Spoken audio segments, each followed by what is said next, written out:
अगर ballot box से चुनाव हो गया तो बीजेपी को अपनी औकात समझ में आ जाएगी। ये जो परिवारवाद चिल्लाते हैं केवल अपने गुनाहों पे पर्दा डालने के लिए। जितने गुनाह इन्होंने किए हैं, इनके नेताओं ने किए हैं, इसी से बयानबाजी की है। ये तो जान रहे कि अगर कोई भी आ जाएगा तो हमारे हाथों की कठपुतली बनकर रहेगा। कांग्रेस आएगी तो नहीं कर पाएंगे उसको बस में। पिछला चुनाव आप ध्यान दीजिए, अखिलेश को तो जीवित कर दिए थे। वो जो क्या नाम है जो जयंता, जो इतर व्यवसायी, क्यों? क्योंकि वो चाहते हैं कि कांग्रेस ना, ये सब तो हमारे हाथ में ही है। कोई पेगासस में, कोई क्या कहते हैं आय से अधिक संपत्ति में, कोई जो है क्या कहते हैं यादव सिंह हीरा व्यवसायी प्रकरण में, इनका तो पूरा अखिलेश का पूरा कुनबा फंसा हुआ है उसके अंदर। जो लड़का अपनी दादी, अपने पिता की हत्या के पॉलिटिकल असैसिनेशन की वजह से सहमा हुआ था, उसके परिवार को इन लोगों ने इतनी गालियाँ दी कि एक फिल्म आई थी ना, कालिया।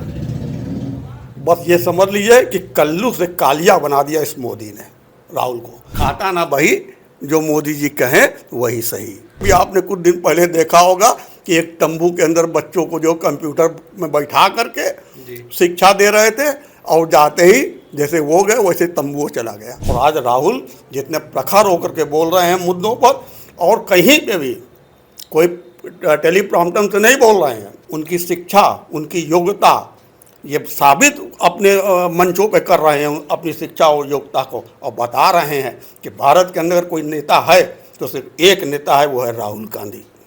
वही पीएम का चेहरा होंगे। बिल्कुल वही होंगे, हम सब चाहते हैं। लेकिन देखा जाए, एक बार सोनिया भी बनने को तैयार थी, यहाँ तक कि APJ अब्दुल कलाम साहब ने तो टाइप भी करा लिया था उनके नाम पर पीएम का लेटर। मगर जब सोनिया जी मनमोहन सिंह को लेके साथ पहुँची है तो उन्होंने मना कर दिया। इसको सुन करके APJ अब्दुल कलाम स्तब्ध रह गए। उनको कहना पड़ा सोनिया जी से कि एक बार फिर सोच लीजिए। मगर सोनिया जी ने हम जो निर्णय लेते हैं वो निर्णय होता है। 2024 का इलेक्शन आने वाला है और बनारस और उत्तर प्रदेश कहा जाता है कि बीजेपी का गढ़ है। लेकिन इस बार कर्नाटक के विधानसभा इलेक्शन के बाद देखा जा रहा है कि कहीं ना कहीं वोट परसेंटेज बीजेपी का कम होगा और कहीं ना कहीं सीटों पर भी असर पड़ेगा। और हो सकता है कि अगर गठबंधन, जो विपक्ष है उसका गठबंधन हो, तो शायद कहीं ना कहीं हो सकता है कि सत्ता में परिवर्तन हो। तो ऐसे में हम बनारस में, और बनारस के एक बहुत ही बेबाक नेता जनाब राकेश चंद्र जी हमारे साथ मौजूद हैं। आइए उनसे इस मुद्दे पे बात करते हैं। पहले तो बहुत बहुत स्वागत है आपका सर। बहुत बहुत धन्यवाद। सर ये बताइए कि 2024 का इलेक्शन आने वाला है, अब कुछ दिन में ही पूरी तरह से प्रचार प्रसार होने वाला है, तो क्या लगता है कि उत्तर प्रदेश जो बीजेपी का गढ़ कहा जाता है, कुछ परिवर्तन होगा? क्योंकि कर्नाटक के चुनाव के बाद कहा जा रहा है कि कांग्रेस कहीं ना कहीं मजबूत हो रही है, तो हो सकता है कि गठबंधन हो और कुछ परिवर्तन हो। निश्चित तौर पर परिवर्तन होगा, क्योंकि राहुल जी ने जो भारत जोड़ो यात्रा निकाली थी वह दिलों को जोड़ने की बात थी, ना कि एंटी भाजपा। और निश्चित तौर पर जो भारतीय समाज के अंदर जितनी भी जातियां हैं या धर्म है, कहीं ना कहीं किन्हीं कारणों से क्षेत्रीय पार्टियों के या जाति पर आधारित पार्टियों के साथ फूट कर चली गई थी।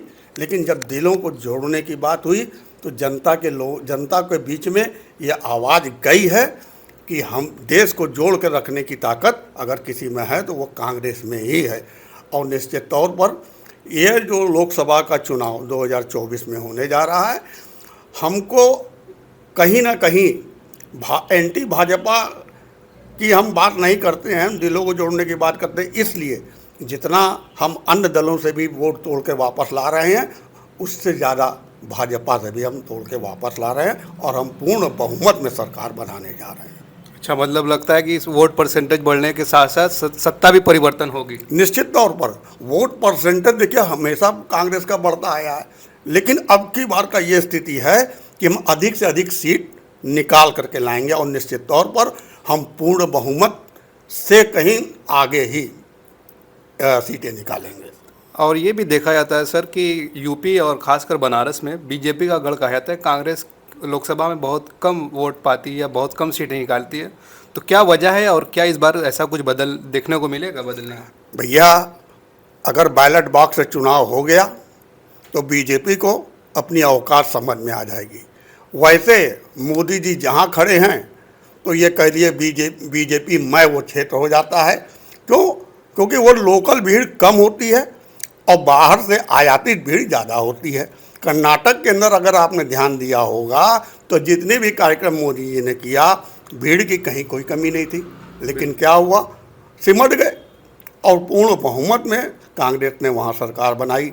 अभी इन्हीं का जो है न्यूज़ 18 ने और ABP न्यूज़ ने अपने जो आंकड़े दिए राजस्थान के लिए, ये 55 सीट पे सिमट जा रहे हैं।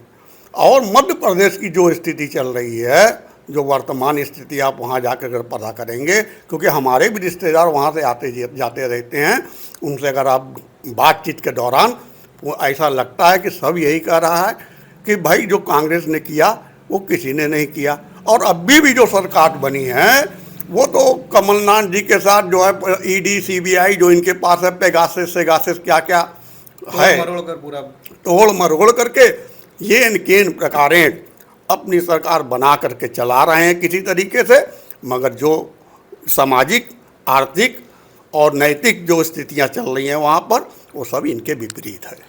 ये भी देखा जा रहा था 19 का जब चुनाव होने वाला था, तो एक होता है कि प्रधानमंत्री का चेहरा कौन, बीजेपी की तरफ से मोदी थे और बीजेपी के IT सेल ने बहुत ये चलाया था कि राहुल गांधी इनके मुकाबले नहीं है। लेकिन अभी एक सर्वे आया तो उसमें देखा गया कि राहुल गांधी को ज़्यादा बढ़त मिल रही है। तो क्या लगता है कि विपक्ष का या कांग्रेस का चेहरा PM के तौर पर राहुल गांधी होगी या खड़गे या दूसरा कुछ? नहीं, निश्चित तौर पर देखिए पूरी कांग्रेस एक मत है कि PM के चेहरा राहुल गांधी ही होंगे। मगर ये राहुल गांधी जी को निर्णय लेना है कि वो होंगे या वो अपने किसी पार्टी के बड़े चेहरे को सामने लाएं। और रह गई मोदी जी की बात, और उनकी छवि और इनकी छवि ज़मीन आसमान का फ़र्क है। मोदी जी जाते हैं तो विदेशों में रो करके भारत की बुराई करते हैं। अब राहुल जी गए थे तो क्या कहते हैं, यूनिवर्सिटियों के अंदर बोले थे, छात्रों को संबोधित किए थे और उन्होंने जिस भी विषय बोला बेबाकी से बोला और बड़े सदे हुए तरीके से पूरे विश्व के लोकतांत्रिक व्यवस्था में क्या क्या गड़बड़ियाँ कहाँ कहाँ हो रही है उनको सुधारने की बात की थी। और राहुल गांधी ने यह जाहिर किया है कि वो लोकतांत्रिक देशों के नेता हैं और अपील किया अमेरिका जैसे अन्य कंट्रियों से कि आप आइए साथ दीजिए। राहुल गांधी के बारे में कहा जा रहा है कि PM का चेहरा होंगे, लेकिन जो विपक्ष का जो लोग हैं वो कह रहे हैं कि राहुल गांधी को कोई एक्सपीरियंस नहीं है मंत्रालय का, कोई बड़े मंत्री का, तो क्या वो PM जैसे बड़े पद को संभाल पाएंगे? अरे भैया, यही तो बात है कि राहुल गांधी जी के पास एक्सपीरियंस है कि नहीं है, ये बात की बात है। लेकिन जो वर्तमान प्रधानमंत्री हैं उनके पास क्या एक्सपीरियंस है, ज़रा इसके बाद इस विषय में सोचिए। जो क्या कहते हैं, प्लानिंग कमीशन को जो है ये नीति आयोग में बदल देता है। बिना योजना के कोई नीति बनती है? इसके मतलब जो नीति निर्धारित मोदी जी करते हैं और उस आयोग के जो सदस्य हैं उसी आधार पर नियम कानून बना करके मोदी जी को खुश कर देते हैं और मोदी जी भी उसी ढंग से जनता को समझा करके, बाकी इनके पास कोई ना योजना है ना प्लानिंग है। अब योजना के अंतर्गत देखिए, अभी आपने कुछ दिन पहले देखा होगा कि एक तंबू के अंदर बच्चों को जो कंप्यूटर में बैठा करके शिक्षा दे रहे थे और जाते ही जैसे वो गए वैसे तंबू चला गया। ना स्कूल है ना कुछ है। इसी तरह एक हॉस्पिटल का भी उद्घाटन किए थे साउथ में, वहाँ पे पता चला इन्हीं का सांसद गया वो ज़मीन देखने, तो वहाँ से ज़मीन नदारत थी, कोई ज़मीन नहीं थी। तो इनके पास क्या योजना है, इनके पास किस ढंग की बुद्धि विवेक है, क्या है? ये तो जो बोल दे वही सही, खाता ना बही, जो मोदी जी कहें वही सही। 2024 का इलेक्शन किन मुद्दों पर विपक्ष लड़ेगी?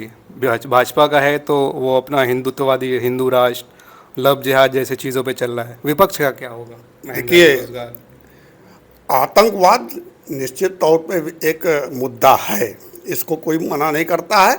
और लड़ाई हमेशा से आतंकवाद के खिलाफ में सभी पार्टियों ने लड़ाई लड़ी है। उसमें इनके एक वाजपेयी जी भी हैं, ऐसा नहीं है। रह गई बात कि हम जो मुद्दे हमारे हैं, ये हिंदू और मुसलमान कोई मायने नहीं रखता है। हमने समरसता और सद्भाव के भाव से हम लोग जो है देश को जोड़ के चल रहे थे।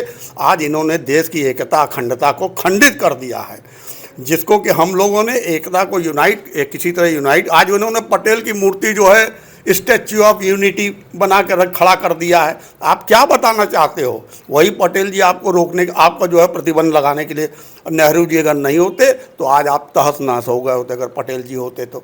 लेकिन स्टैच्यू ऑफ यूनिटी लगा करके आपने ये संदेश तो जरूर दिया, लेकिन आपकी बातों में, आपके विचारों में आप टोपी से कपड़े को इंसान को पहचानते हो, आप कपड़ों से इंसान को पहचानते हो। तो आप जब इतना ज़्यादा ज्ञानी हो कि किस ढंग का व्यक्ति क्या हो रहा है, कहीं लव जिहाद, कहीं कुछ, केवल लड़ाने की आप बात करते हो। हमारे मुद्दे रहेंगे बेरोजगारी, हमारे मुद्दे रहेंगे अशिक्षा, हमारे मुद्दे रहेंगे क्या कहते हैं गरीबों के उत्थान। ये सब मुद्दे हमारे जो मूलभूत मुद्दे जो जनहित से जुड़े हैं, वह सब मुद्दे आपने भी कर्नाटक में देखा ना, जो हमने वादे किए थे पूरा कर रहे हैं।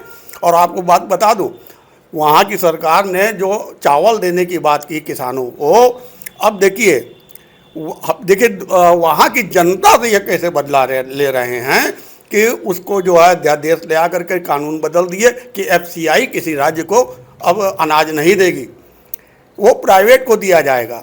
जबकि वहाँ 2 लाख करोड़ का जो है केवल चावल गरीबों को अनाज बांटने में खर्चा था, मगर और FCI में 200 लाख करोड़ का जो है अनाज पड़ा हुआ है। लेकिन ये नियम ले आकर के किसी राज्य को नहीं देंगे, उनको भी वो नंगा करना चाहते हैं। मगर हमारे जो स्टेट्स हैं जहाँ जहाँ, वहाँ से मदद मिलने की बात राहुल जी ने करके ये साबित कर दिया है कि हम जहाँ रहेंगे एक होकर रहेंगे और जनहित में, जनता के लिए काम करेंगे। इसलिए जनता भी इस बात को सोच रही है, देख रही है, समझ रही है कि राहुल जी की सोच ज़मीनी है, गरीबों से जुड़ी हुई है। इसीलिए वो गरीबों के यहाँ जा भी रहे हैं, मिल भी रहे हैं, गले भी लगा रहे हैं, उनकी समस्या सुन रहे हैं कि उनकी मूलभूत समस्या क्या है, उसका निवारण करने के लिए वो तत्पर हैं। और निश्चित तौर पर जनता इस बात को समझ रही है। राहुल गांधी का भी आपने जिक्र किया, मैं देख रहा हूँ कि राहुल गांधी समाज के हर तबके से मिल रहे हैं, कभी ट्रक ड्राइवर से मिल रहे हैं, कभी डिलीवरी वालों से मिल रहे हैं। तो क्या ये कांग्रेस नया चेहरा लेके आ रही है राहुल गांधी का? देखिए, कांग्रेस नया चेहरा तो है ही है, युवा चेहरा है, नया चेहरा है। बस ये समझ लीजिए, मैं एक बात कहूँगा कि जो लड़का अपनी दादी, अपने पिता की हत्या के पॉलिटिकल असैसिनेशन की वजह से सहमा हुआ था, उसको, उसके परिवार को इन लोगों ने इतनी गालियाँ दी कि एक फिल्म आई थी ना कालिया, बस ये समझ लीजिए कि कल्लू से कालिया बना दिया इस मोदी ने राहुल को। और आज राहुल जितने प्रखर होकर के बोल रहे हैं मुद्दों पर, और कहीं पे भी कोई टेलीप्रॉम्प्टर से नहीं बोल रहे हैं, उनकी शिक्षा, उनकी योग्यता ये साबित अपने मंचों पे कर रहे हैं, अपनी शिक्षा और योग्यता को, और बता रहे हैं कि भारत के अंदर कोई नेता है तो सिर्फ एक नेता है, वो है राहुल गांधी। वही PM का चेहरा होंगे? बिल्कुल वही होंगे, हम सब चाहते हैं। लेकिन देखा जाए, एक बार सोनिया भी बनने को तैयार थी, यहाँ तक कि APJ अब्दुल कलाम साहब ने तो टाइप भी करा लिया था उनके नाम पर PM का लेटर। मगर जब सोनिया जी मनमोहन सिंह को लेके साथ पहुँची हैं तो उन्होंने मना कर दिया। इसको सुन करके APJ अब्दुल कलाम स्तब्ध रह गए। उनको कहना पड़ा सोनिया जी से कि एक बार फिर सोच लीजिए। मगर सोनिया जी ने हम जो निर्णय लेते हैं वो निर्णय होता है। ऐसा नहीं होता है कि साला जो है जब देखे कि जनता जो है रो रही है तो 5 दिन और 20 दिन और दे दो, 50 दिन और दे दो। नोटबंदी के समय में रोज इस ढंग के बयान बदल। आप कहना चाह रहे हैं कि कांग्रेस में व्यक्ति विशेष को ज़्यादा महत्व नहीं बल्कि पूरे लोगों का महत्व है? बिल्कुल। हमारे यहाँ ये जो परिवारवाद चिल्लाते हैं, केवल अपने गुनाहों पे पर्दा डालने के लिए। जितने गुनाह इन्होंने किए हैं, इनके नेताओं ने किए हैं, इसी से बयानबाजी की है, तो ये तो जान रहे कि अगर कोई भी आ जाएगा तो हमारे हाथों की कठपुतली बनकर रहेगा। कांग्रेस आएगी तो नहीं कर पाएंगे उसको बस में। पिछला चुनाव आप ध्यान दीजिए, अखिलेश को तो जीवित कर दिए थे। वो जो क्या नाम है, जो जैन था, जो इतर व्यवसायी। क्यों? क्योंकि वो चाहते हैं कि कांग्रेस ना, ये सब तो हमारे हाथ में ही है। कोई पेगासस में, कोई क्या कहते हैं आय से अधिक संपत्ति में, कोई जो है क्या कहते हैं यादव सिंह हीरा व्यवसायी प्रकरण में, इनका तो पूरा अखिलेश का पूरा कुनबा फंसा हुआ है उसके अंदर।